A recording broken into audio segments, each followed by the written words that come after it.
the network for the AV industry. What are you listening to? This is AV. This is AVNation. This is AVNation.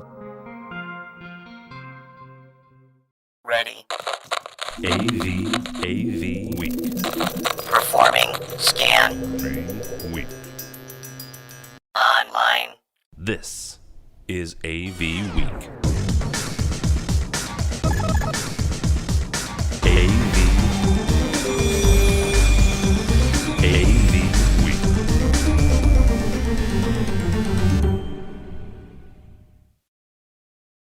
With Bradford Ben, I am taking over for Tim Albright here on July 1st, 2016. Let me first introduce my guests for this week's AV Week. My first guest is a genius like myself and has dressed appropriately for Aloha Friday.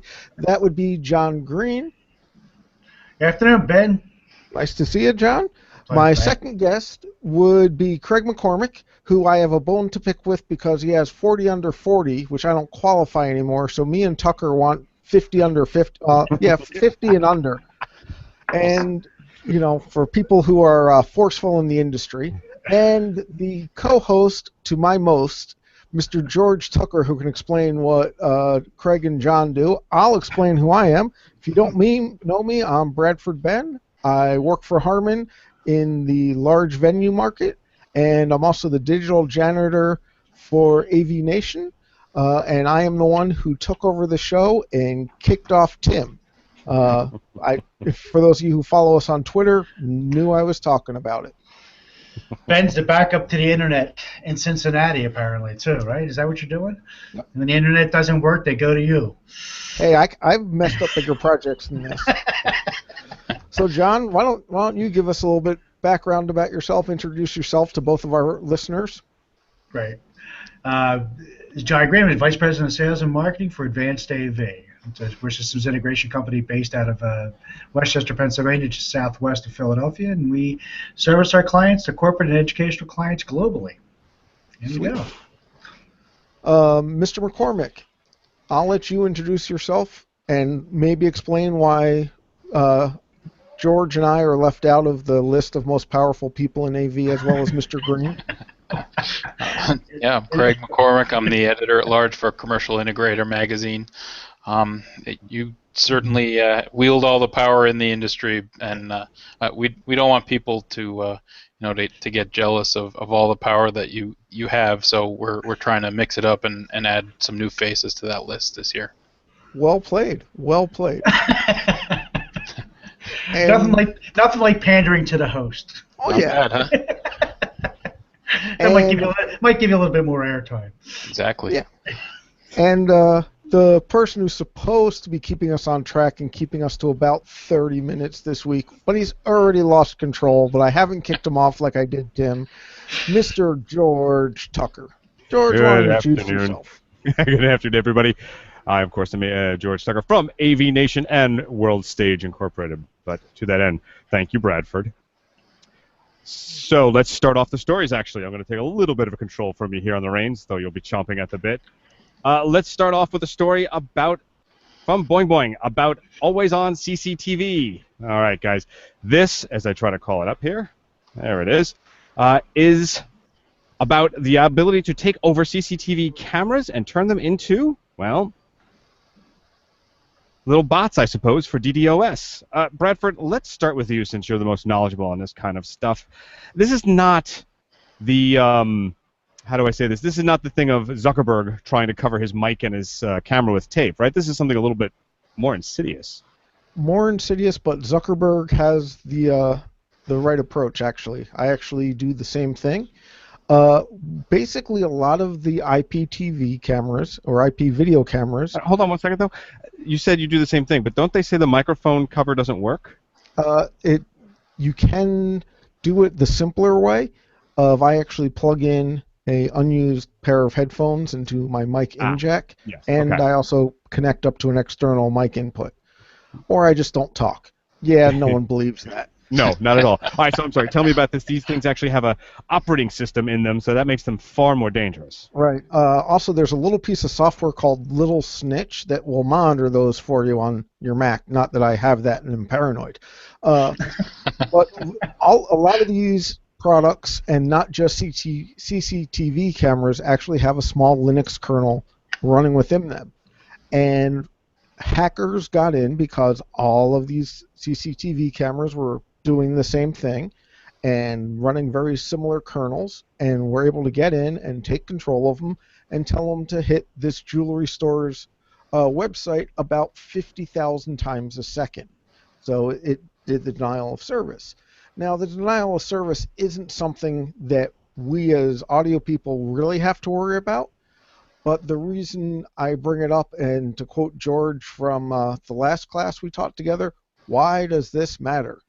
It's the fact that IPTV cameras are being hacked. Yes, IPTV cameras are being hacked and being taken control of.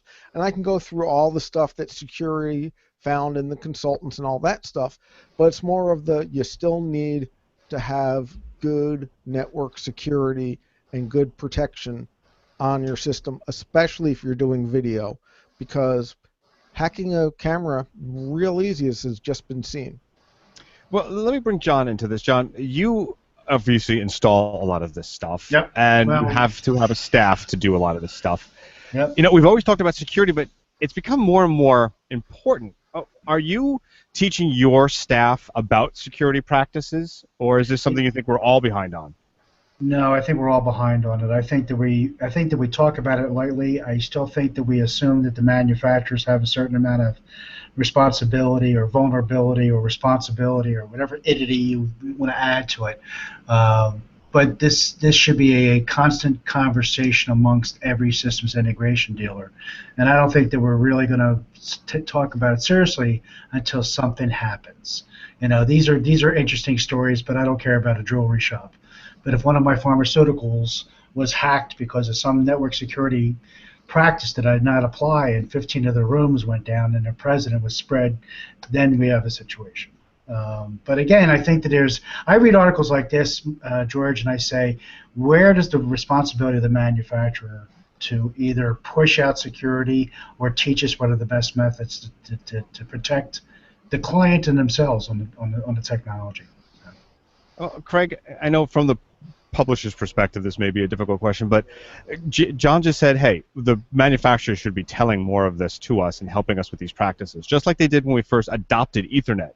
We presumed everyone would know, but guess what? They didn't, and we had hours of tech support calls with all the manufacturers until we all sort of learned as an industry what to do. But we're relying more and more on these off-the-shelf pieces. Even these CCTV cameras are not really installed or sold to us by manufacturers with a direct line of support. Do you think that the manufacturers should be doing more from us, or is there an industry-wide initiative that should be taken on?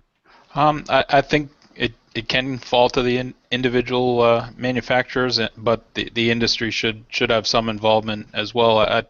I agree with a lot of what John said. As far as, you know, he doesn't care about the jewelry shop, but if you know his local drugstore was the victim of it, that obviously that'd be more, you know, pressing to him, and I think that's kind of a pervasive mentality with a lot of this stuff, you know, until it happens to me. Like I don't really care pretty much, but I think they should care, and it should be something that, you know, that people are aware of heading into it. Because obviously it's pretty easy to hack these cameras, and it's being done right now. So who knows what could be next? And if I can jump in, just sure, I was going to go to you next, but go ahead. Okay, I can come back. Well, I told you I'm taking over. George and John both brought up very valid points, and I do agree it's up to the manufacturers to help set up the security so that they're not all default, which is usually the biggest problem, is everyone leaves their settings at default. And, you know, how many of us know people that have the Linksys router with the admin password?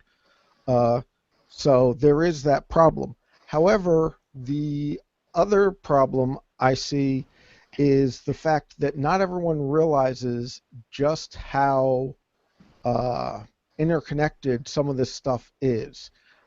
There was a Harvard researcher who proved that just knowing someone's gender, zip code, and date of birth, they were able to determine with an 87% success rate who that person was, and they were able to go and figure it out. So, she was able to find the governor of Massachusetts' discharge papers from the hospital as a result.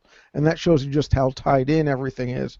So adding the cameras on top of that becomes a bigger and bigger issue, and the liability. And I do agree security teaching needs to be thought about, but I also think that as the manufacturers, we have a responsibility to help you make it secure. On your first login, change your password, things like that, which Cisco does on their switches, but I don't know many manufacturers who do it on their products.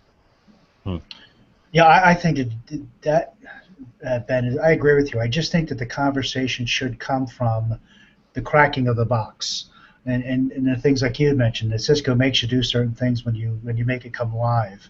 I think that they add features like it being an IP camera, an IoT device, and they're just talking about it as a marketing ability. Oh, your refrigerator can talk to you. Well, I don't want my refrigerator telling my next door neighbor that I drink Yingling. You know what I mean? That information is private in my concern. But the other issue is that what information are we really trying to protect, and what really needs to be protected? That's the other thing that I think that we're just being lackadaisical about. You talked about you can identify a person from certain information. I'm out there completely. I'm all over the place. You could come at me really hard. I do the best I can with passwords, but if they really wanted to get you, they're going to get you. That's the other thing. But I think it's a pressing issue for the industry, and until something really serious happens and becomes an anecdotal story, I don't think action is going to be taken. That's my humble opinion. Interesting indeed. I mean, and there was an EE Times announcement about a seminar from them saying, how do you secure 1 billion IoT devices? Well, I think they have the answer, but there's a serious consideration there. All right, let's move on to another topic at the moment.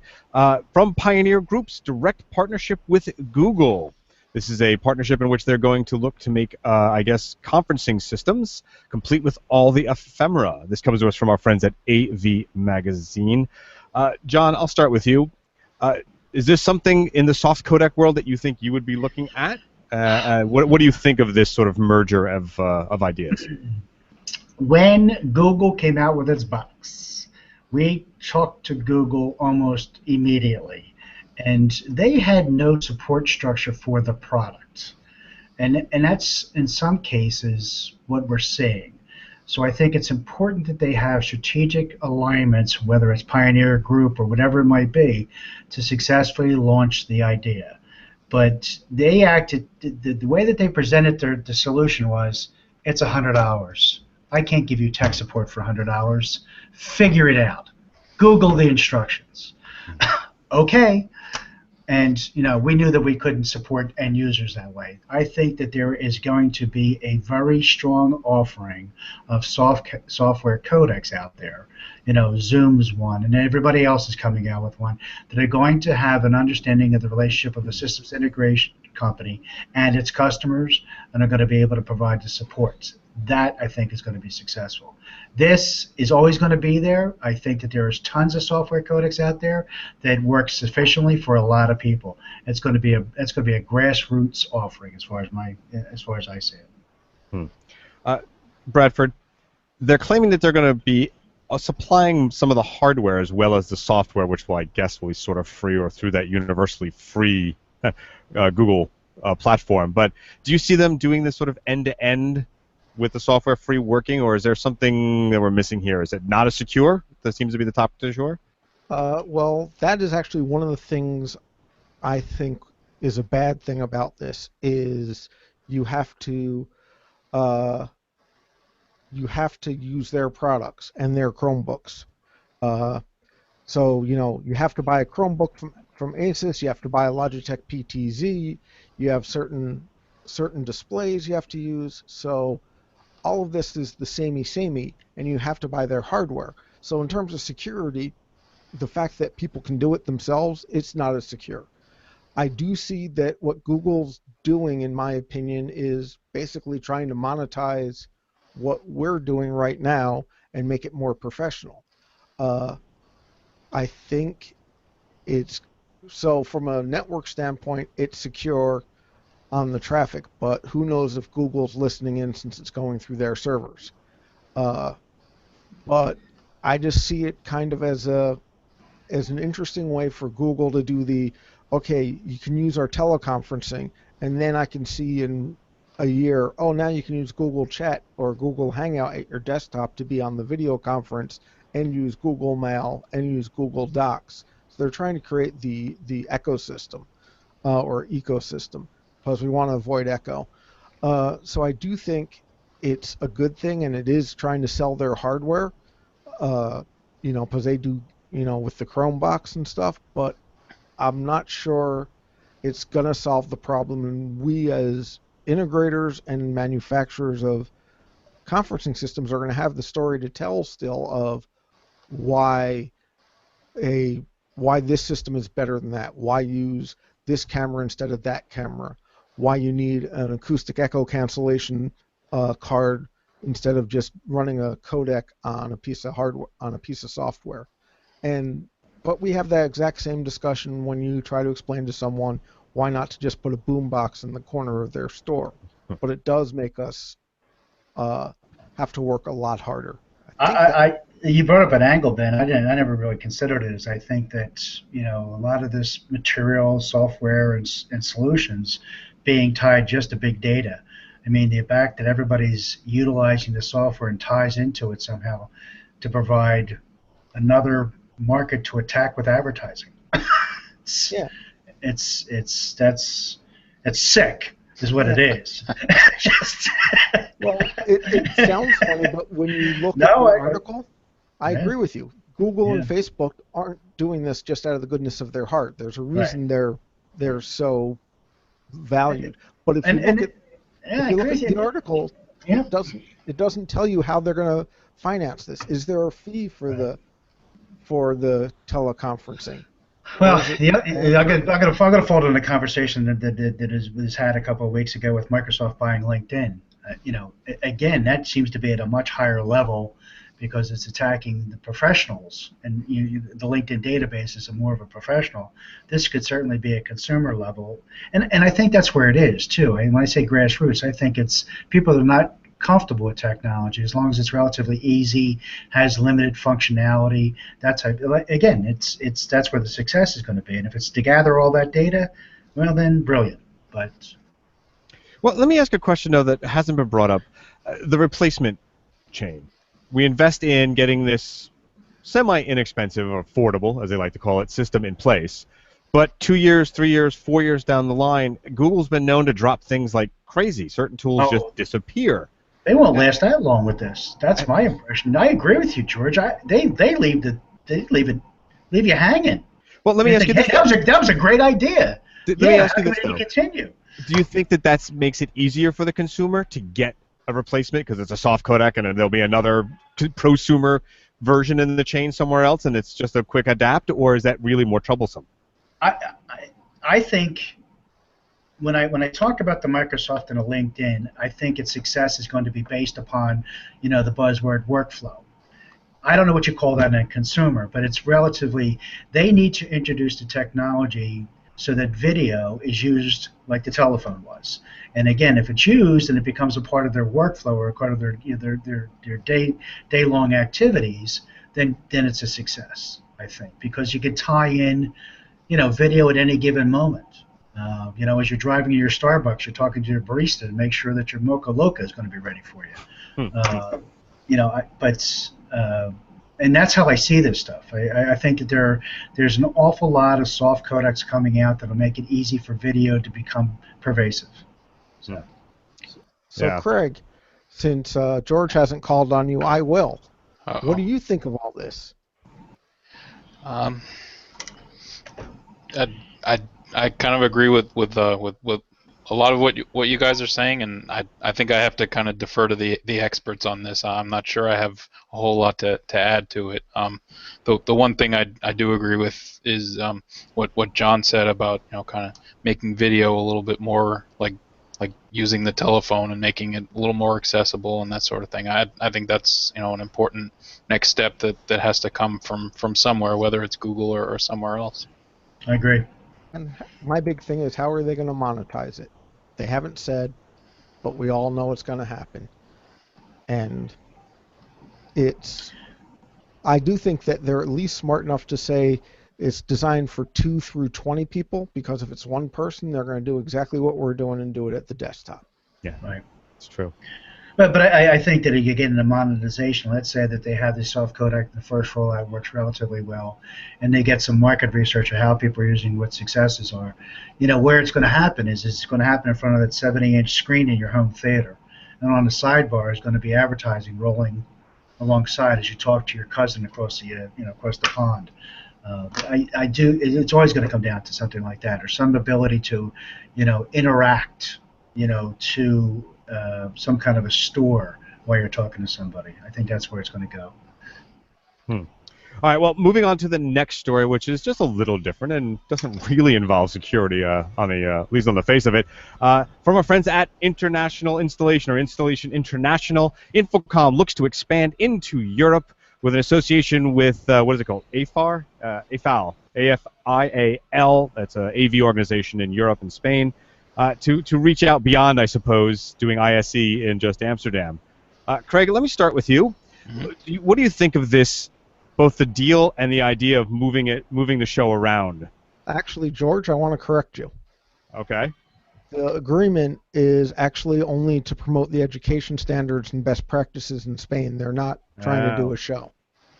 There you go. I didn't get to read that one so quickly. All right. Well, that would be a precursor, would it not, to moving into that way? We've seen this before for various trade organizations. But let me rephrase the question for you there, Craig. So what do you think of this idea of them doing this association and moving that education and maybe some forms of the show into the Europe and Spain?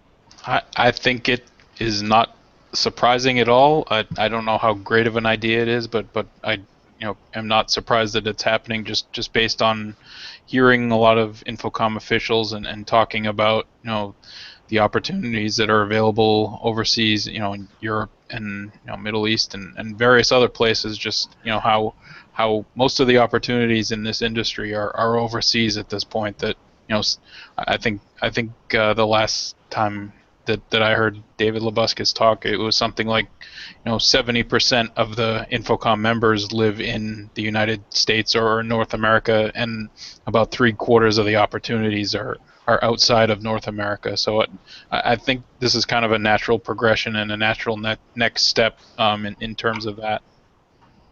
Yeah, Bradford, when you chimed in before, we spoke about this just off camera before the show, and basically calling it a Brexit in reverse. But do you have some strong opinions on this as well? What are your thoughts on them striking this deal? I understand why they're doing it. And I'm going to sound crass, and this is where I have to make that statement of, this is my personal opinion. I'm not speaking on behalf of my employer at Harman, who is a member of InfoComm, so I have to make sure that they know that. But I think this is a way to make more money on CTS.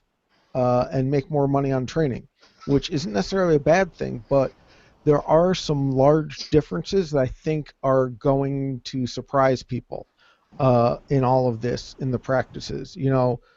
There's different electrical code. The buildings are different. The fact that it's a 100-volt system versus 70-volt system for high impedance, things like that. But the biggest one I see is stuff like EN54 for life safety versus NFPA 72 here is going to be the issue. I do think that training is great. I'm very much for it, especially so we can protect those IP cameras. And I do think it's great since I do travel the world and see all these different projects, of being able to have them be consistent. So that's kind of my take on it, is I think it's a good thing. It is a good friendship agreement, but, it's not the show. And I don't think that they can use the same standards and practices overseas as are used here in the States. And it's just, building code's different, boxes are different, what needs to be in conduit is different, things like that. It's kind of interesting you brought that up, Bradford, because I did a story earlier this year about working globally and internationally, that sort of thing. And one of the things that a lot of the integrators mentioned is when you go into a new area or a new country, you have to learn, the way they do business. The customs in that area, and when you say I need something done quickly, that doesn't mean the same thing to everybody. So that filters down to products as well, products and standards as well. So certainly things are different here than they are in other parts of the world. So trying to create a worldwide standard and worldwide CTS program is certainly going to come with some challenges, but it's like I said earlier, it's definitely not something that surprises me that InfoCOmm is trying to do that. Yeah, we have some very intimate stories regarding this. I mean, we're currently working on projects in Paris, Dublin, Zug, and in Austria, and we understand why the Brits left the EU. The work regulations alone are the critical ones, and you must work with a partner over there. So I think that InfoComm's role of lining up the partnerships and lining up the people that could work together, and or providing real good data as to, if I'm in Austria, what do I have to do to get a labor force, because the work needs to get done. And in many cases, we've worked out that partnership, but to understand the regulations alone and understand the workforce regulations is an unbelievable time consumption. And I think that's the role that InfoComm plays, or at least it should play. And I agree with Craig. I think that everybody I talked to at InfoComm this year, they said global, at least once in one sentence anytime they talk to me. I think that they see that's where the market is, and that's where they see the growth is. And we have a personal experience, and we would agree that global is the growth period right now. All right. Well, that'll be seen then. All right, and for our last story, of course, Mr. Craig McCormick is here for this one as well. CI's 40 Under 40. This is their annual event in which they honor those 40 people under 40 who are helping change the industry. As you heard previously, Bradford and I are sort of vying for the 50 or 51 and under. Not that we'll ever make the 40. I've beaten that by at least 10 years. But, so I guess you got to throw in a 60 under now, too, because of me? When you get a Lifetime Achievement Award, so you get to that point. That's the last time Achievement Award. Right? Well, exactly. Indispensable industry icons. There you go. Well, that's you. I mean, we've solved it. That's one person, you're done. Wait, that spells idiot, I think. All right, well, Craig, tell us about some past winners. Tell us about what's coming up for this and what your needs are for the upcoming votes. Yeah, well, as you mentioned, we've done this. This is the third year in a row. We kind of started off just to see, what the response would be, and how people would respond to it. It was extremely popular, so we certainly did it again last year. It became a cover feature for us last September. We'll have it the same this September as well. We're taking nominations at this point through July 15th. We do have a story on our website about it to find out more about who's eligible. Unfortunately, those for manufacturers aren't eligible. So even if you were 39, Bradford, you'd still be out, I'm afraid. How about as an AVNation member or a SnodCon instructor? We'll see. Maybe we can find an exception. We were able to, the first couple of years we did fudge with the rules a little bit and have a couple of those who were actually 40 years old, including AVNation's founding father, Tim Albright. He was on the first list along with Chris Netto and a few others from AVNation. Every year we try to have, or we do have, 40 new people on the list. So anybody who has been on the list before is not on the list again, although we do seek out nominations from those who have been on the list. But anybody is eligible to nominate anyone. So you can find out more of those details on commercialintegrator.com. Like I said, the deadline for nominations is July 15th, and we'll have it on our September cover. And we'll have that link up on the show page as well. All right, guys. Well, we've hit our final moment here. It's 30 minutes in. We try to keep them nice and tidy, despite Mr. Bradford taking over. I want to thank you all for coming on. Bradford, thank you for hosting. Tell people more about what you're doing and where they can reach you. Well, I can be found at bradfordben.com, at avnation.tv. I can be found during my day job at bradford.ben@harman.com or pro.harman.com. I write a few blog posts for them. And I can probably be found traveling the world, making it safe for professional audio while I try to understand the best practices. There you go. All right, Craig, in addition to the CI link that you provided us, where else you are on Twitter quite active? Where can they find you there? Yeah, it's just my name, which is Craig McCormack, and the last name is MacCormack. It's been spelled multiple ways, so it's always better to spell it out there. And also, obviously, commercialintegrator.com and Integrator for Twitter for Commercial Integrator. I have to note, though, that if you have a low tolerance for Boston sports, you might want to avoid them for at least certain parts of the year. Yeah, otherwise, it's fine. And if you're trying to diet, the pictures he retweets are also kind of difficult. Every once in a while, I put something about AV integration in there between the Red Sox and the food tweets. So, well, if we're covering the Bruins, we might be able to hang with that because they were an original six. I think actually George played in the first game.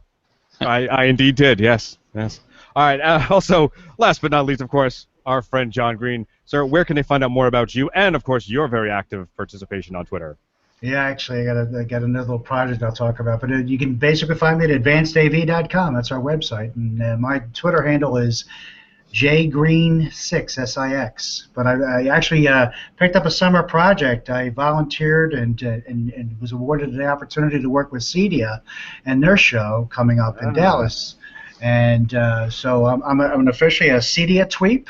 And I'm going to be coming at that market from a professional systems integration side because I think that there's a fair amount of technology that goes flowing through that little organization right to us. And so if anybody's looking to get to CEDIA and wants a floor pass, you can use our code. It's AdvancedAV16. Jump on board. So you'll be seeing me there. they don't know what they're getting themselves into, do they? I got to tell you, I'm letting them down a little bit now, Craig. I'm literally going to. I think instead of celebrating the 4th of July, I'll be using my Twitter thumbs all weekend long, trying to catch up. Manage expectations, right? Isn't that the golden rule? Manage Yes, expectations. absolutely. All right, in managing your expectations, I am, of course, George Tucker. You can reach me at Tucker Tuesday on almost all the social media platforms. I write for various and sundry trades, including Mr. McCormick's CI. But this is a production of AVNation.tv. This show and many more like it are available there at AVNation.tv. You'll find shows about education technology, about the IoT revolution, this and many more. But we are also able to do what we do because of our underwriters. We have an underwriter page on our page. Please go visit them, and if you get the chance, say thank you to them, because without them, we'd be doing this with 2 tin cans. So that is for our crew, for the guest, and for AVNation.tv. I bid you good night, have a safe holiday, and we'll talk again very soon.